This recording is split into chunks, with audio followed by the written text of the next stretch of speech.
Selamat pagi semua. Assalamualaikum warahmatullahi wabarakatuh. Waalaikumsalam warahmatullahi Pagi, Bu. wabarakatuh. Assalamualaikum Pagi warahmatullahi semuanya. wabarakatuh. Oke.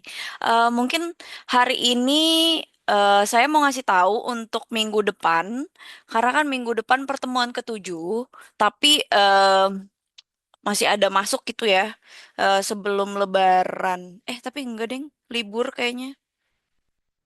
Tanggal 3 Juni kan langsung masuk. Berarti minggu depan kan libur Lebaran ya.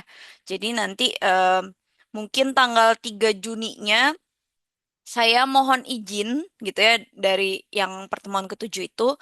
Saya mau mohon izin untuk tidak mengadakan Zoom langsung seperti ini. Jadi nanti adik-adik bisa nonton di YouTube. Saya akan share tetap untuk penjelasan dari materi yang ada. Nggak apa-apa ya? Ya, Ibu. Oke, Ya, Ibu. Ibu. mohon izin ya. Jadi nanti saya jelaskan di pertemuan 7 itu by YouTube. Mungkin nanti adik-adik bisa nonton di YouTube karena itu ada penjelasan untuk kisi-kisi, entah juga penjelasan untuk pengerjaan secara ujian tengah semester. Ujian tengah semesternya pilihan ganda sama esai kok. Jadi adik-adik bisa ngerjain. Saya nggak tahu nanti kalau UASnya kita based on project atau nanti adik-adik mau biasanya sih banyaknya Bu saya males Bu based on project jadi saya pengennya eh ini aja pilihan ganda sama esai aja gitu ya terserah nanti tergantung adik-adik maunya gimana gitu tapi kan setidaknya ada base kalau based on project itu sebenarnya nambah portofolio adik-adik cuman kalau adik-adik nggak Bu udah itu aja saya lagi banyak tugas juga saya juga nggak apa-apa gitu ya jadi kalau ini sekarang untuk ujian tengah semesternya kita pilihan ganda sama esai gitu jadi nanti saya akan jelaskan di pertemuan ketujuh cuman pertemuan ketujuh itu nggak langsung Zoom seperti ini nggak langsung kalau kita bilang nggak sinkronis istilahnya adik-adik langsung kita bertatapan nih lewat Zoom tapi adik-adik bisa nonton lewat YouTube gitu jika memang ada yang ditanyakan nanti dari YouTube mungkin Bu ada yang nggak jelas nih Bu nih apa nanti di grup aja agar teman-teman yang lain juga dapat mengetahui pertanyaan adik-adik dan jawabannya seperti apa agar yang lain juga tahu gitu ya. Eh, di pertemuan hari ini kita akan menjelaskan tentang bab 6 dalam buku yang sudah saya share juga sebenarnya adik-adik sebenarnya lebih lengkap di buku gitu dibanding materi. Cuman materi ini saya karena sebagai online ya kita ada kehadiran berdasarkan apa gitu. Nah, itu lebih kepada download materi. Jadi saya share juga materi untuk presentasinya. Untuk. Nah, di hari ini mungkin kita lihat adalah marketing automation di mana pemasaran yang efektif dan tepat sasaran. Mungkin kalau adik-adik di sistem informasi udah ada, eh, saya nggak tahu ya, karena saya kuliahnya nggak di sistem informasi. Itu udah ada pengkodingan atau enggak untuk pembuatan aplikasi? Atau cuman sistem aja based on dari arah komputer terus kemana gitu? Kalau boleh tahu.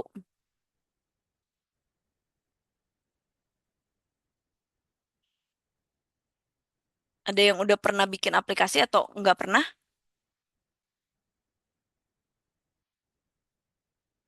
Atau website? Ada, Ibu. Oh, udah ada ya. Nah, kan kalau kita, kalau saya ya, kan saya itu sebagai inisiatornya gitu ya. Misalkan saya inisiator kepada tim IT, bahkan saya juga bikin sebuah aplikasi gitu.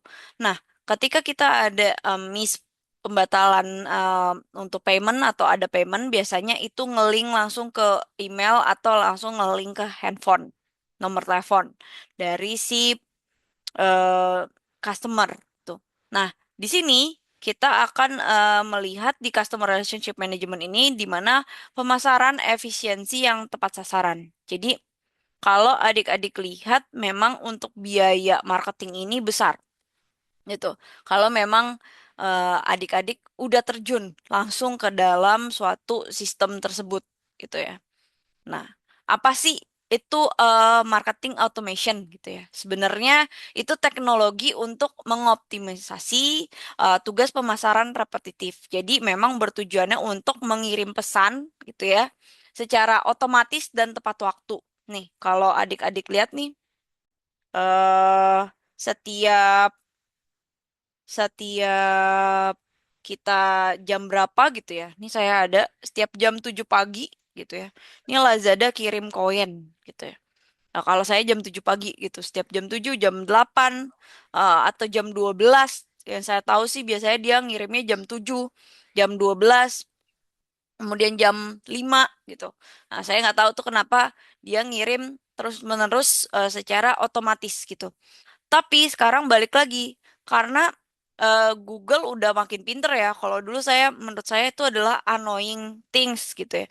Tapi kalau Google kan dia udah emailnya itu kita sekat-sekat gitu ya. Ini untuk advertising, ini yang memang urgent gitu ya. Urgent biasanya masuk yang utama. Terus kemudian ada juga misalkan yang untuk sosial media, sosmed, itu saya lihat sih sekarang Google udah mulai untuk ini advertising atau promotion gitu ya. Udah mulai untuk memisah-misahkan si email gitu ya. Jadi email dari pemasaran yang masuknya pemasaran gitu. Email yang untuk urgency yang memang utama gitu ya. Udah masuk di halaman utama gitu ya. Nah, terus kemudian ada sosmed juga. Dari sini sebenarnya kita udah lebih mudah, tapi lebih mudah untuk membuat orang itu tetap berlangganan advertising sama kita, atau orang itu nggak baca sama sekali gitu.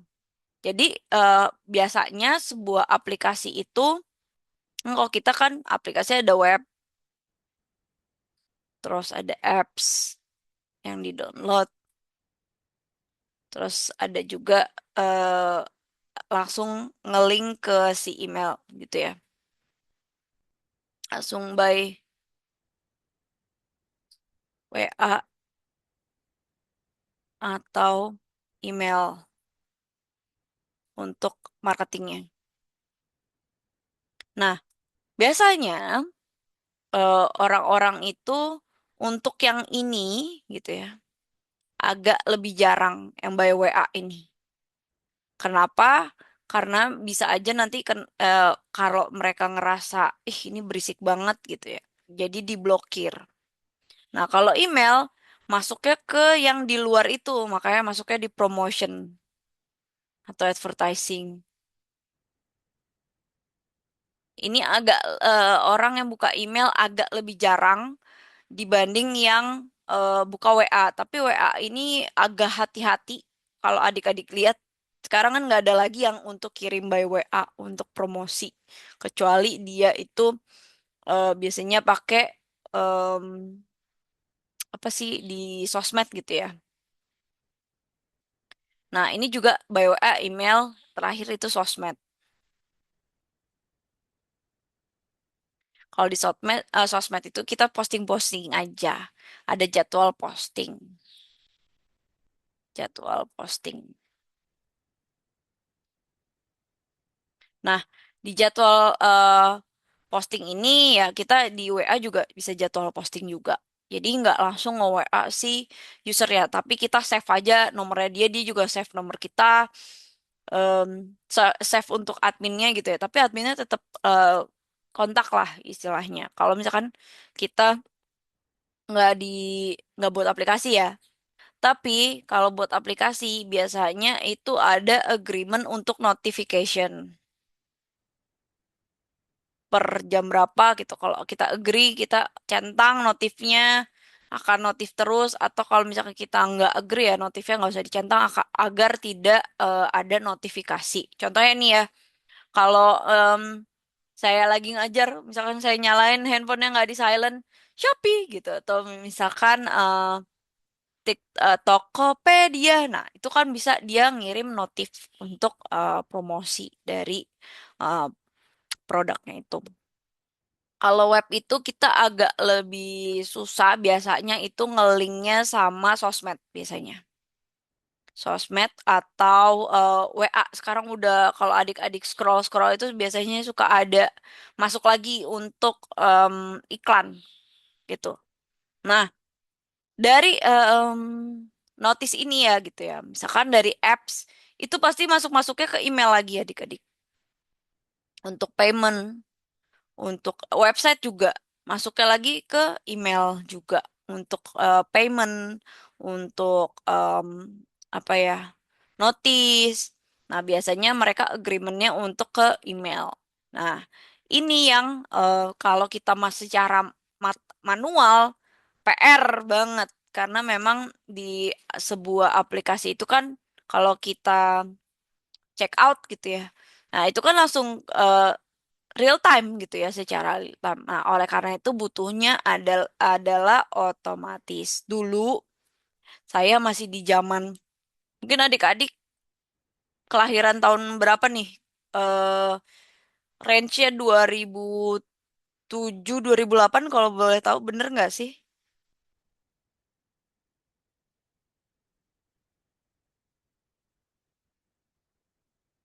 Bener nggak di range 2007 2008 kelahirannya? Atau 2005 Ibu. 2010? Tadi 2000 berapa? 2005 Ibu. Oh, 2005. Oke. Kemarin ada yang 2007, 2008. Oke. Em, itu secara adik-adik mungkin baru usia berapa tuh ya? Lah, Tokopedia join, Toko Bagus join 2015 gitu ya. Saya pun eh, masih kecil, tapi em, kalau kita bisa lihat itu mereka itu masih tradisional adik-adik. Jadi masih input manual, terus mereka tuh masih ngelingnya nggak ngeling, tapi ngeiyain dulu, kemudian by WA dulu. Jadi dulu 2000 Tokopedia masuk Indonesia 2011, 2000, 2013 gitu atau kayak range di tahun ini gitu ya. Itu em, masih tradisional. Jadi mereka nggak by email, tapi mereka masih by WA untuk kirim transfernya gitu. Belum nih secara sekarang gitu. Mungkin kalau sekarang by AI lebih otomatis lagi gitu ya. Bahkan kalau kita apa, dia AI langsung ngajuin AI-nya mereka langsung ngarahin ke admin. Dulu masih sekarang juga masih saya pun kalau ke chatbotnya itu kemarin saya ada eh, permasalahan gitu beli online.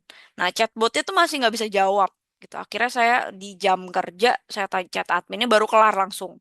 Nah, secara otomatis itu langsung tepat waktu. Kalau di zaman yang di tahun 2011 2010 mungkin adik-adik juga masih ya balita gitu ya. Kita bisa lihat itu saya beli online gitu itu pertama kalinya. Cuman banyak juga saya ditipu gitu. Saya beli online, ibu saya tuh ngobrol gitu. Ini by WA terus nih di chat, ah ini bener nggak? Iya nih beli kok dari ini gitu. Ini udah WA gitu. Akhirnya di chat dulu dia by WA terus kemudian dikirimin untuk pembayaran payment baru bayar. Nah ini tradisional. Jadi ada adminnya masing-masing. Zaman dulu memang masih butuh banyak admin gitu. Kalau kenapa kemarin kalau adik-adik dengar banyak sekali startup yang PHK massal, gitu ya.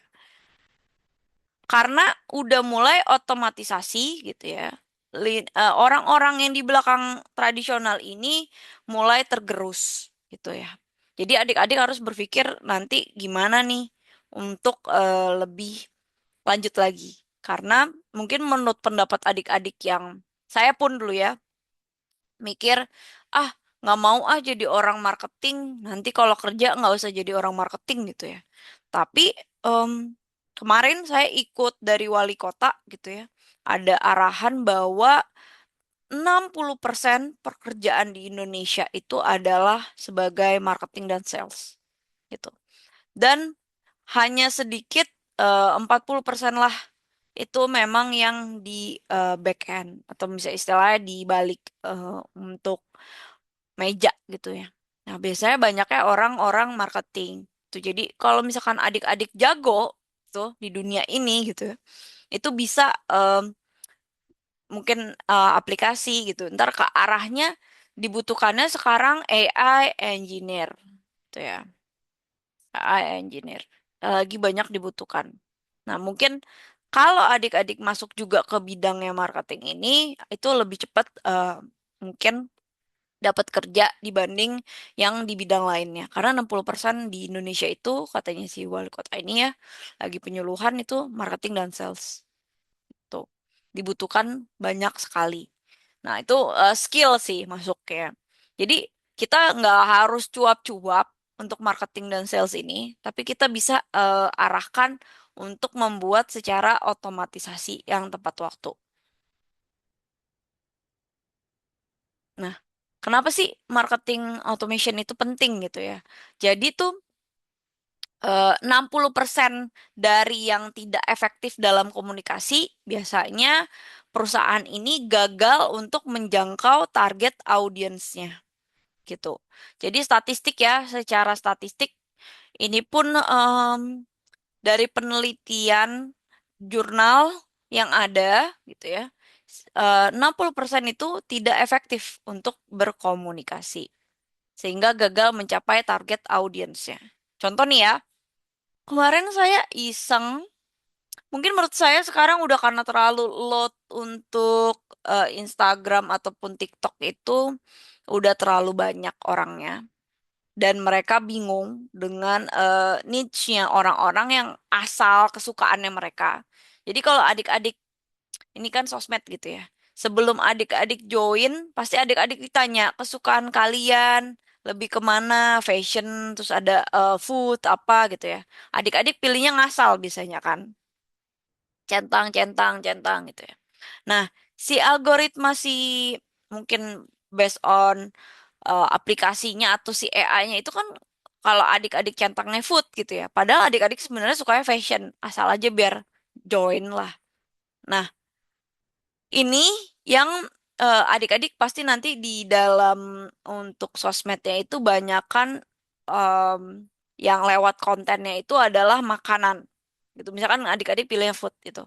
Tapi adik-adik lebih lama untuk menonton kan biasanya kalau kita eh, bosen gitu kita scroll scroll gitu ya. Nah itu dia akan ngedeteksi bahwa adik-adik sebenarnya nggak suka sama konten itu. Kok adik-adik lebih lama di konten misalkan fashion atau konten komedi gitu. Kok lebih lama di sini gitu. Dia agak bingung nih sebenarnya adik-adik kontennya makan sukanya tapi kok lebih lama di fashion gitu. Nah itu sebenarnya ketika dia dapat data dari kita gitu ya si entah AI entah juga aplikasinya itu tahu audiensnya ini misalkan saya gitu ya misalkan T gitu ya audiensnya sukanya food tapi kok ngelihatnya malah fashion gitu kok malah sukanya fashion nah itu sebenarnya yang, bisa aja saya itu sebenarnya sukanya fashion tapi ya udahlah checklist aja dulu udah asal cepet gitu ya pas dari yang aplikasi join di pertama gitu. Itu yang membuat sebenarnya banyak perusahaan itu gagal ketika untuk mencapai audiens yang memang suka fashion, misalkan suka makan gitu. Saya cuman checklist-checklist aja gitu. Tapi sekarang itu kalau adik-adik lihat ya dari masing-masing kita itu ada table analytics-nya gitu ya. Analytics di mana kita berapa jam ngeliat di scroll sosial media, berapa menit, terus berapa lama di konten apa yang paling lama, dia udah deteksi ini gitu. Nah, kemarin saya coba untuk beriklan gitu ya. Saya waktu itu lagi jualan produk ibu rumah tangga gitu ya, bisnis saya. Terus saya tanya gitu, saya coba nih ads. Sekarang ads-nya em, lumayan mahal adik-adik karena base-nya on dolar. Dolar naik ya adik-adik udah tahu. itu ada minimum syarat kalau nggak salah $5 gitu ya. Mereka itu ngitungnya 20.000. Jadi anggapannya $1 tuh 20.000. Jadi mereka udah nggak ngitung itu pokoknya per 20.000 gitu ya. Saya coba nih posting, tapi nggak nyambung adik-adik. Saya posting bilang tolong dong ke yang suka ini gitu ya. Kan ada tuh kita pilih suka untuk ini kontennya untuk apa? Kita checklist-checklist tuh. Mungkin kalau nanti saya ada budget untuk iklan lagi, nanti saya kasih tahu adik-adik untuk beriklannya gitu ya. Tapi di sini saya belum bisa, tapi nanti mungkin saya ketika lagi saya itu saya rekam, nanti adik-adik bisa lihat. Jadi di sini pas ketika kita udah bayar nih payment, terus kita langsung checklist kita punya dana nih di akunnya itu. Misalnya kalau nggak di Google Play, kalau nggak di Apple Store-nya gitu ya, di situ ada paymentnya. Jadi kita tinggal payment nantinya masuk. Itu ada untuk kita target kita si customer itu siapa. Tuh. Orang yang suka apa, ini yang apa, range umurnya berapa, itu ada. Tapi balik lagi, saya udah yang spesifik nih saya taruh, malah turun, nggak menjangkau audiens tersebut gitu. Malah saya nggak tahu ya, mungkin apa ini pendapat saya aja atau saya lebih suka yang random gitu, karena mungkin yang random itu orang itu tahu gitu langsung algoritmanya dibanding saya input data, saya takut input datanya yang saya pilih salah. Yang ternyata yang saya pahami itu si customernya itu beda gitu sama yang memang saya inginkan. Ketika saya input dulu masih input langsung posting yang mereka algoritmanya langsung berputar sendiri gitu ya. Eh, Malah dapet untuk orang yang suka sama kita tuh besar tuh dibanding untuk produk kita gitu ya beli dan rate-nya itu tinggi. Ketika saya udah masukin bla bla bla, malah nggak ada yang lihat adik-adik rate sangat rendah. Itu yang saya rasakan gitu. Jadi 60% perusahaan itu tidak efektif dalam berkomunikasi. Jadi banyak perusahaan yang gagal untuk mencapai target audiensnya, ya efeknya dari si ads ini karena memang orang-orang itu nggak peduli mau kita uploadnya salah, ya dia ngitungnya ini orang yang suka food gitu ya, orang yang suka makan. Ini ternyata malah orang yang suka fashion. Dari algoritma kita setiap harinya yang kita tonton, nah itu akan terlihat bahwa kita sebenarnya suka itu.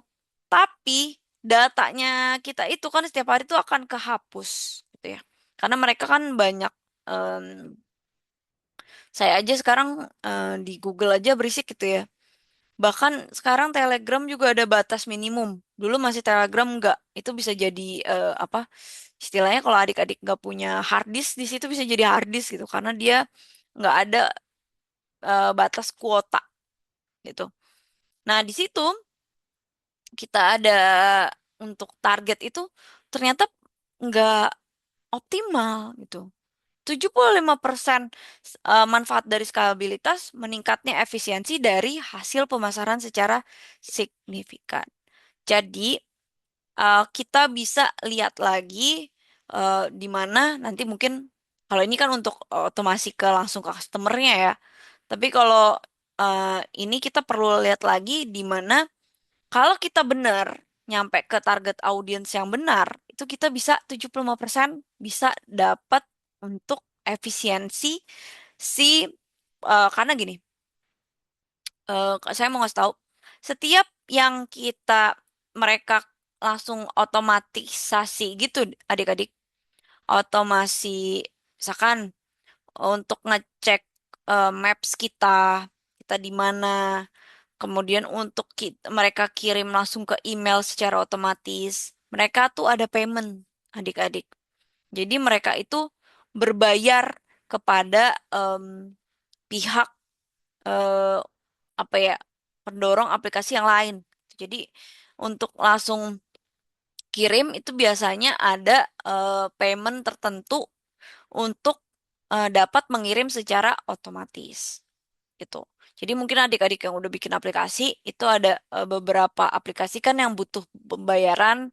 Nah, itu juga sebenarnya mereka itu aplikasinya juga ada yang berbasis otomatis itu juga butuh berbayar entah ntar eh, untuk aplikasinya kah SaaS-nya gitu ya. Biasanya kita bilangnya di SaaS itu yang kemarin kita sudah bahas juga itu untuk di dunia customer gitu ya.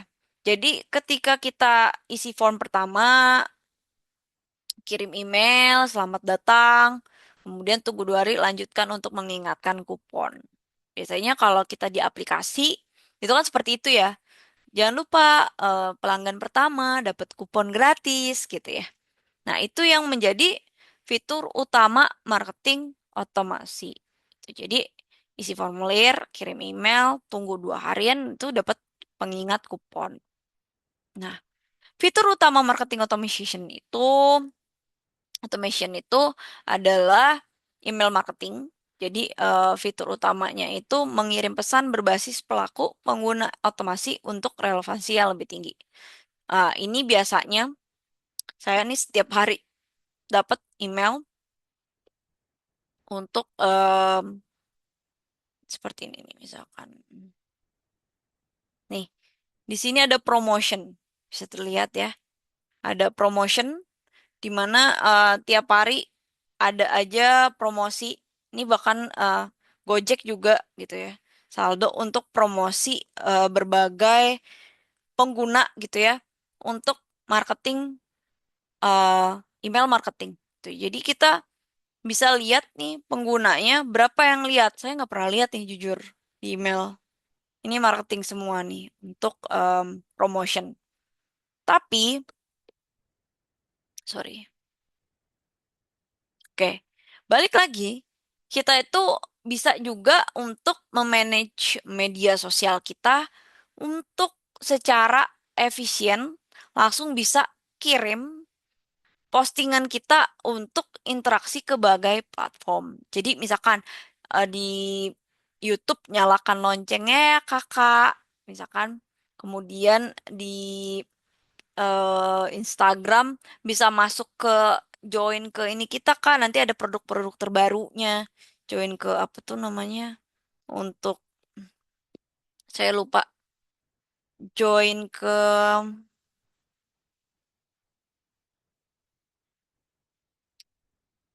members membersnya ya gitu ya. Jadi di TikTok pun sama juga. Jika memang itu akan nge-link. Jadi memang berinteraksi dengan si sosmednya. Tapi ketika adik-adik connect gitu ya. Kalau bayarnya memang mereka yang centang biru tuh biasanya saya nyobain tuh. Itu nanti ada untuk otomatisasi ketika si eh untuk dia jadi AI gitu ya. Jadi kita bisa ketika ada yang ngirim itu pertanyaan apa kita masukin nanti kita langsung kirim balik gitu. Nah, itu yang bisa kita otomatisasi. Jadi misalkan untuk media usaha kita di sosial media pun kita bisa langsung nge-link adik-adik.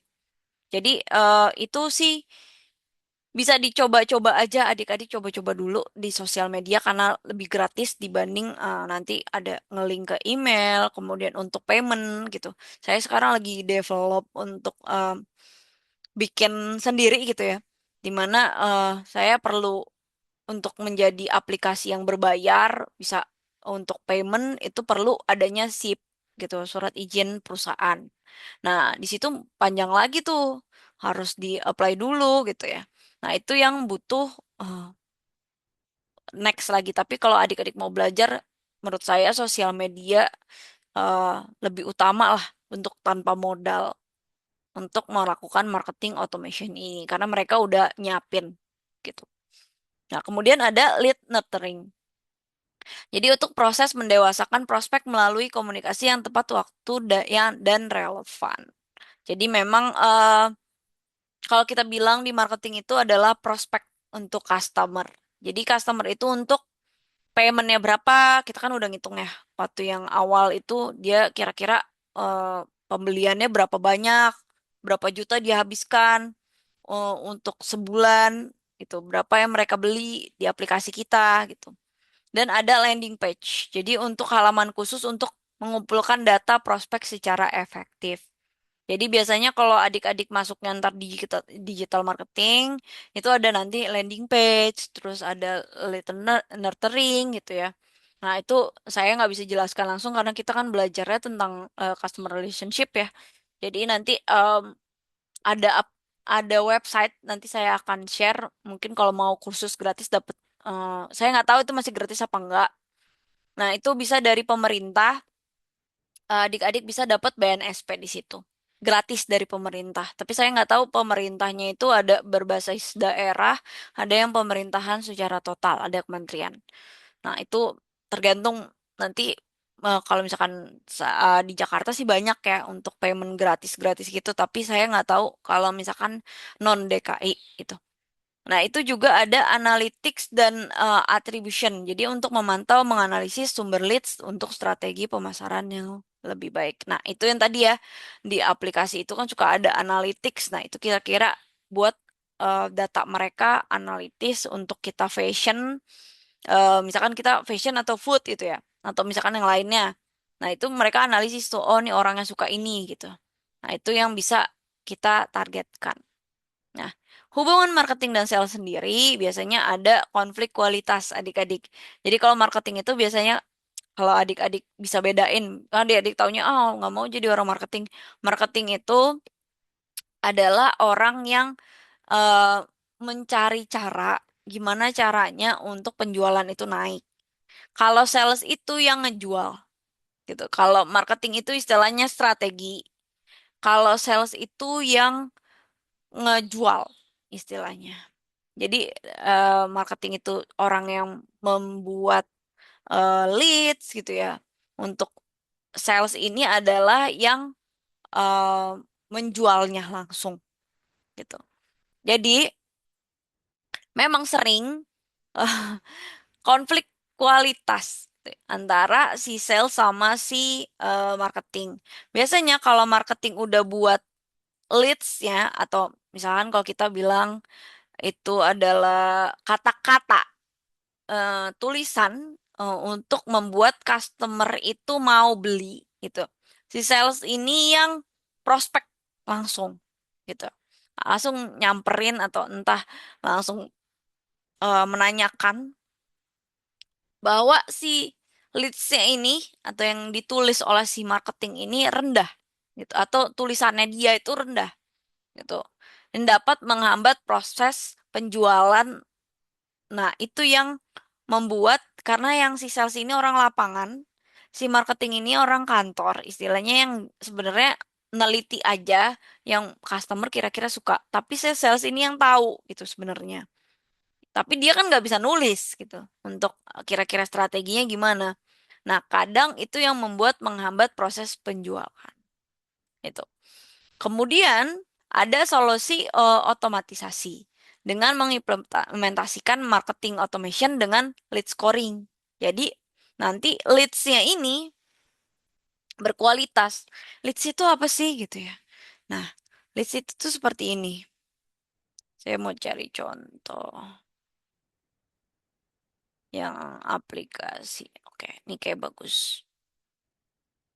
Nih, ini kelihatan nggak? Terlihat nggak adik-adik?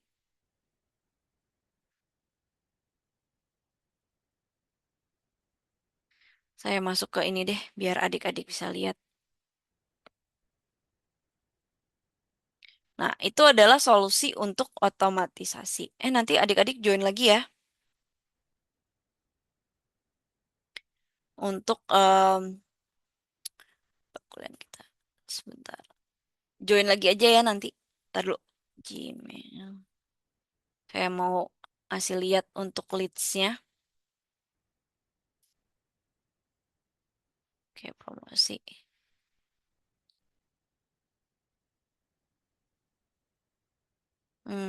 Oke.